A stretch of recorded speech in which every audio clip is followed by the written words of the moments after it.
Conversion disorder. Conversion disorder হচ্ছে loss of neurological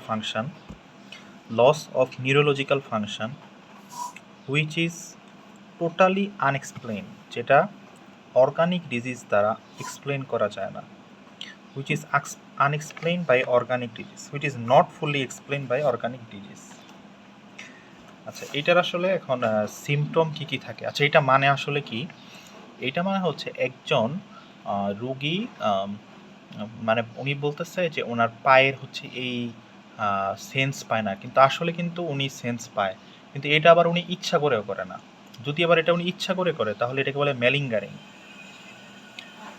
হ্যাঁ, তো এটার আসলে ক্লিনিক্যাল ফিচার কি? ক্লিনিক্যাল ফিচার আসলে যেমন হচ্ছে উনি চোখে দেখতে পারে না, বাট উনি বলে যে মানে উনি দেখে, যেমন ব্লাইন্ডনেস। তারপর একজনের পায়ে সেন্সরি, উনি বলে যে উনি সেন্স পায় না, বাট আসলে উনি সেন্স পায়। তারপর হচ্ছে উনি হাঁটতে পারে না, বাট আসলে উনি হাঁটতে পারে। তারপর উনি ওনার গেট ডিস্টারবেন্স উনি দেখাচ্ছে, বাট ওনার গেটটা ডিস্টারবেন্স না, মানে উনি উনি করতেছে। এফোনিয়া, উনি কথা বলতে পারে না, বাট উনি কথা বলতে পারে। তারপরে একটা সবচেয়ে ইম্পর্টেন্ট নন এপিলেপটিক সিজার, মানে এই জায়গায় হচ্ছে উনি মানে সিজার হচ্ছে, হিস্টেরিক ফিট হচ্ছে। হ্যাঁ, মানে উনি সিজার হইলে যেমন পড়ে যায় উনি তেমন পড়ে যাচ্ছে। তো এগুলো হচ্ছে মেইনলি ক্লিনিক্যাল ফিচার। তো এটার ইনভেস্টিগেশন আসলে কি করা হয়? এটার আসলে কোনো তেমন কোনো ইনভেস্টিগেশন নাই। এইটা ডায়াগনোসিস হয় হচ্ছে মানে উই মানে সিমটমগুলো পড়ার পরে যখন আমরা তাকে ইনভেস্টিগেশন করতে দেই, তো ইনভেস্টিগেশনগুলো নর্মাল আসে। এটার ট্রিটমেন্ট কি?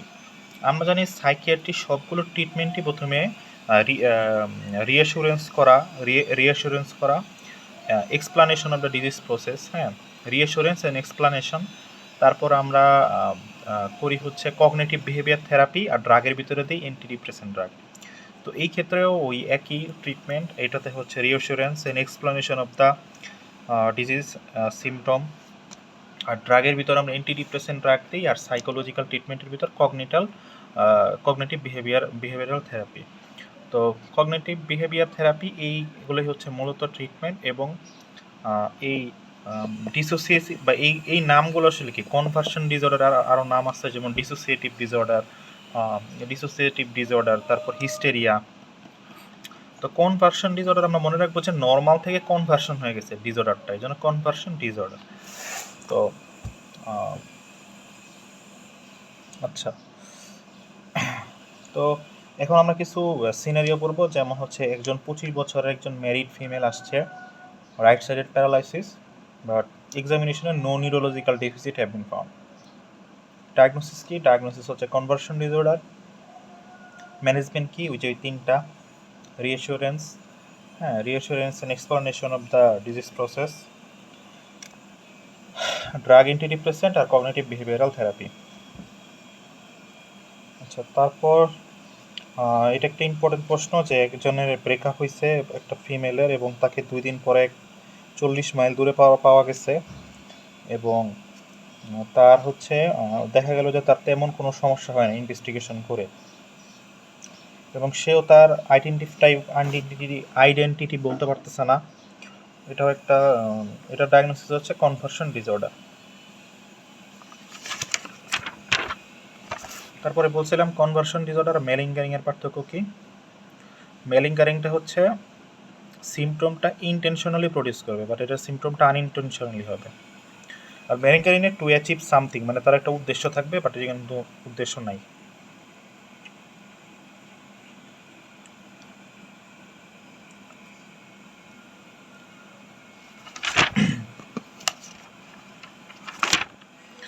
আচ্ছা, তারপর কনভার্সন ডিসঅর্ডার, যেটা ইম্পর্টেন্ট, কনভার্সন ডিসঅর্ডার এবং কনভার্সন ডিসঅর্ডার এবং স্ট্রোক, এই দুইটার পার্থক্য কী? তো স্ট্রোকে আমরা জানি যে তার একটা মানে ইয়ে থাকে, মানে আমরা যদি তার একটা এক্সামিনেশন করি তাহলে নি জার্ক, তারপরে হচ্ছে প্লান্টার। আমরা জানি প্লান্টার নর্মালি ফ্লেকশন হয়, বাট এই জায়গায় কিন্তু প্লান্টার এক্সটেন্সর হবে স্ট্রোকে, বাট এটা হবে ফ্লেকশন। তারপরে নি জার্ক আমরা জানি যে স্ট্রোক হচ্ছে একটা আপার মোটর নিউরন লেশন। তো অপোজিট সাইডে যদি আমরা নি জার্ক করি তাহলে নি জার্কটা হবে স্প্যাস্টিক টাইপ অফ প্যারালাইসিস যদি হয় তাহলে হচ্ছে এক্সাজারেটেড হবে, বাট যাদের যদি কনভার্সন ডিসঅর্ডার থাকে তাদের নর্মাল থাকবে। তারপর আমরা জানি যে আপার motor neuron lesson spastic paralysis হয়। তো স্প্যাস্টিক প্যারালাইসিসটা প্রেজেন্ট থাকবে স্ট্রোকে, আর কনভুশন ডিসঅর্ডারে অ্যাবসেন্ট থাকবে। আচ্ছা, তারপর একটা ইম্পর্টেন্ট জিনিস পড়বো, একটা পার্থক্য হচ্ছে হিস্টেরিক কনভালশন বা হিস্টেরিক ফিট বা সিউডোসিজার এবং ট্রু সিজার বা এপিলেপসি বা এপিলেপটিক কনভালশন, এগুলোর পার্থক্য কী। প্রথমে আমরা এজ পড়ব। তো আমরা জানি যে যাদের সিজার বা এপিলেপসি এই রোগটা থাকে, recurrent seizure is called epilepsy, তো তাদের আসলে বাচ্চাকাল থেকেই এই রোগটা থাকে। তো আর্লি এজে হচ্ছে এপিলেপসিটা ধরা পড়ে, বাট হিস্টেরিয়াটা আমরা লেট এজে পাই। হ্যাঁ, এটা একটা পার্থক্য।